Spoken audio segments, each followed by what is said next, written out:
Assalamualaikum warahmatullahi wabarakatuh.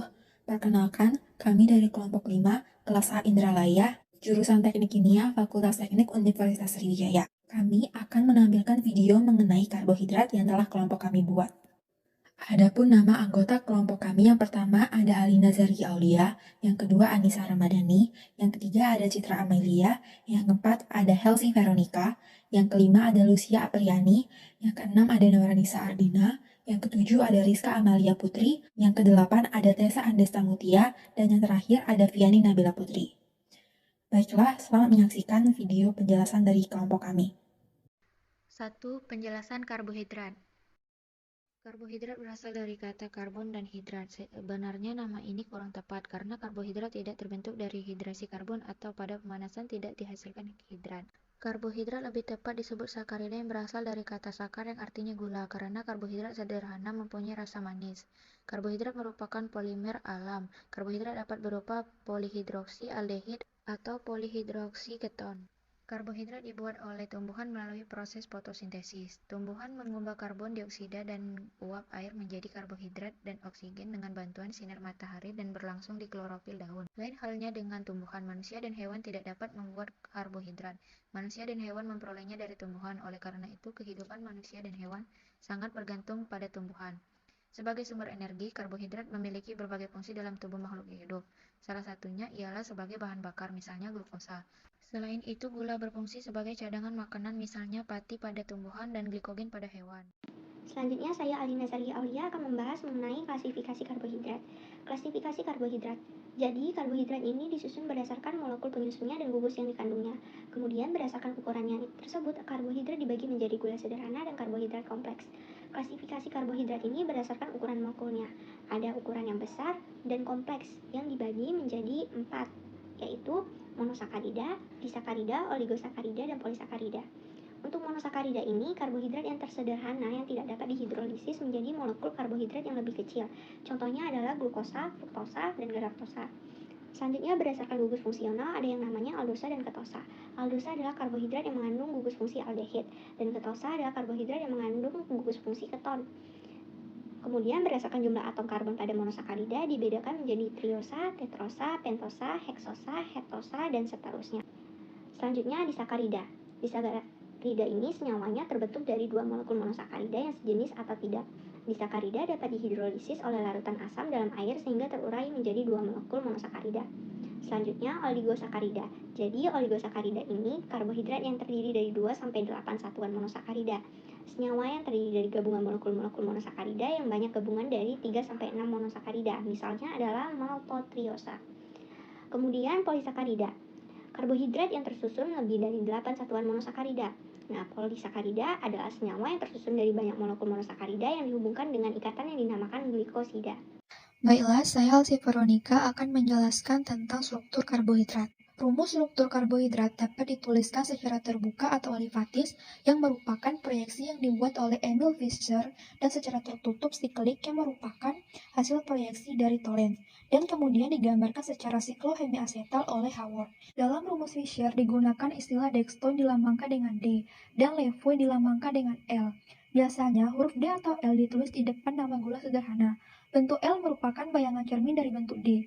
Bila gugus hidroksil pada karbon nomor 2 yang berada di tengah dari sebuah molekul struktur linear gliseraldehida, maka terletak di sebelah kanan dinamakan dengan D, dan yang terletak di sebelah kiri dinamakan dengan L.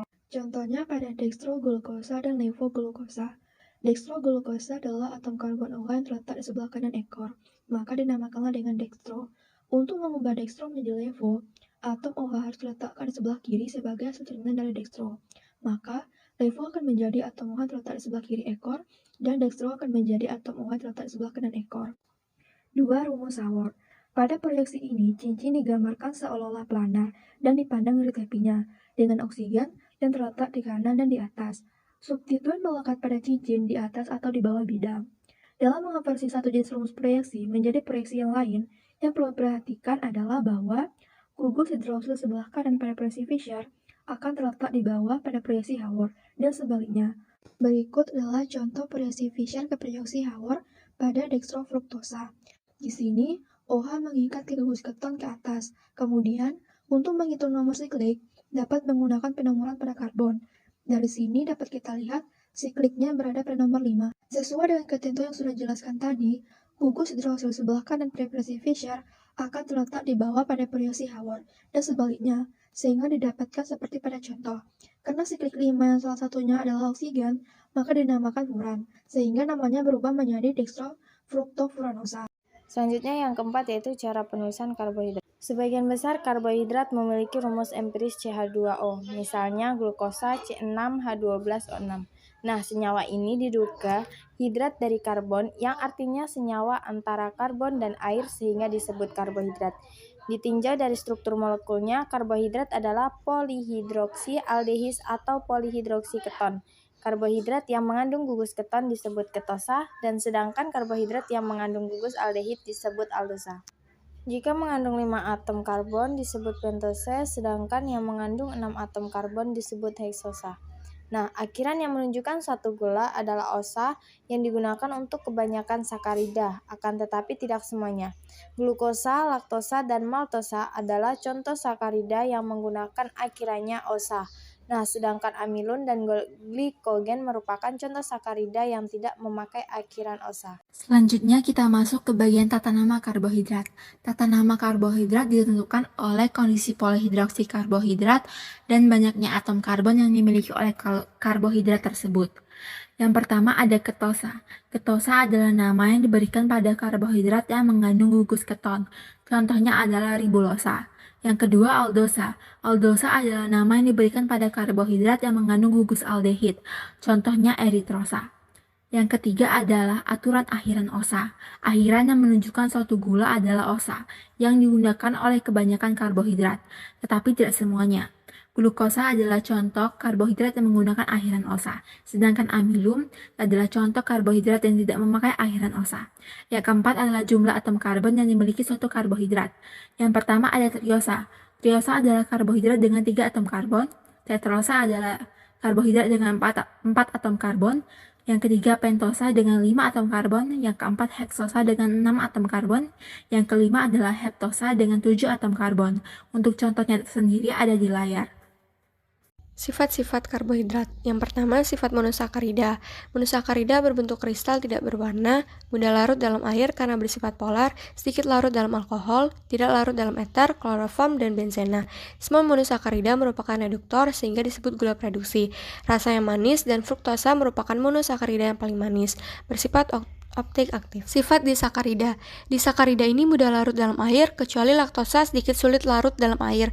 Umumnya berbentuk padatan kristal, bersifat optik aktif. Maltosa dan laktosa merupakan gula produksi, sedangkan sukrosa merupakan gula non-produksi. Dan yang terakhir adalah rasanya manis. Sifat oligosakarida. Oligosakarida ini terdiri dari 3-10 molekul monosakarida. Sebagian mudah larut dalam air, sebagian sukar larut. Sebagian berbentuk kristal, sebagian berbentuk padatan amorf. Tidak dapat dicerna dan diserap dalam usus kecil karena manusia tidak mempunyai enzim untuk mencernanya. Jadi oligosakarida ini akan difermentasi oleh bakteri di usus besar yang akan mengubah komposisi bakteri usus di mana bakteri baik bertambah jumlahnya, sedangkan bakteri jahat menurun jumlahnya. Contohnya adalah Raffinosa, Stachyosa, dan Verbascosa. Sifat polisakarida. Polisakarida ini terdiri dari banyak molekul monosakarida. Semua polisakarida sukar larut dalam air, tidak bereaksi dengan reaksi Pelling, Tollens, dan Benedict, tidak punya rasa manis, dan juga berbentuk padatan amorf. Selanjutnya tentang reaksi dari karbohidrat. Yang pertama adalah reaksi reduksi. Reaksi reduksi itu adalah berkurangnya bilangan oksidasi atau berkurangnya oksigen. Dari reaksi ini secara umum sering digunakan NH-BH4 atau natrium borohidrida sebagai katalisnya. Dari struktur ini terlihat bahwa CH rangkap 2O akan direduksi oleh H2O dan menghasilkan CH2OH. Ciri-ciri dari reduksi ini adalah produknya berakhiran dengan itol. Jadi dari D-glukosa akan berubah menjadi D-glusitol atau sering disebut sebagai sorbitol. Jika aldehida itu sedikit direduksi, ia akan condong bergeser ke kanan. Yang kedua adalah reaksi oksidasi. Reaksi oksidasi ini digunakan untuk menentukan gugus fungsional gula, stereokimia, dan sintesis untuk mengubah gula menjadi gula yang lainnya. Reaksi yang sering digunakan yaitu air bromin sebagai reaktan. Dapat dilihat dari struktur ini di mana CHO akan dioksidasi oleh air bromin sehingga membentuk COOH. Dalam struktur ini, ciri-cirinya hanya diubah pada bagian atasnya saja. yang dimana oksidasi air bromin ini produknya akan terbentuk asam. Jadi dalam hal ini dapat dilihat bahwa D-glukosa akan membentuk asam yaitu asam D-glukonat. Selain reaktan dari air bromida dapat dioksidasi juga dengan asam nitrat. Kekuatan dari oksidasi asam nitrat ini dia lebih kuat daripada air bromida. Sama halnya dengan air bromida, produk akhirnya akan membentuk asam, di mana struktur glukosa akan dioksidasi oleh HNO3. Bedanya, HNO3 akan mengoksidasi kedua dari sisinya, yang di atas CHO menjadi COOH dan di bawah CH2OH menjadi COOH, sehingga dari D-glukosa akan berubah menjadi asam D-glukarat. Selanjutnya adalah sumber karbohidrat. Fungsi utama karbohidrat adalah sumber energi bagi tubuh. Ketika mengkonsumsi makanan yang mengandung karbohidrat, tubuh akan mencerna dan mengubahnya menjadi glukosa. Dengan bantuan hormon insulin, glukosa akan diserap oleh sel-sel tubuh. Fungsi karbohidrat lainnya yaitu dapat mengendalikan berat badan, mencegah berbagai macam penyakit, dan sebagai penentu indeks glikemik. Indeks glikemik merupakan indikator untuk menilai seberapa cepat karbohidrat atau gula di dalam makanan diserap ke dalam tubuh. Bila tubuh manusia kurang mengkonsumsi karbohidrat, dapat menyebabkan berbagai gangguan kesehatan, mulai dari kepala pusing, tubuh terasa lemah, hingga rentan terserang penyakit. Sumber karbohidrat yang pertama adalah beras, kemudian ada ubi jalar, sayuran, kentang, jagung, singkong, oat, dan kacang-kacangan. Sumber monosakarida adalah gula merah, air susu, dan buah-buahan. Sumber disakarida adalah tebu, gandum, dan susu. Dan yang terakhir adalah sumber polisakarida yaitu tumbuh-tumbuhan, padi, dan hewan. Selanjutnya, penggunaan senyawa karbohidrat.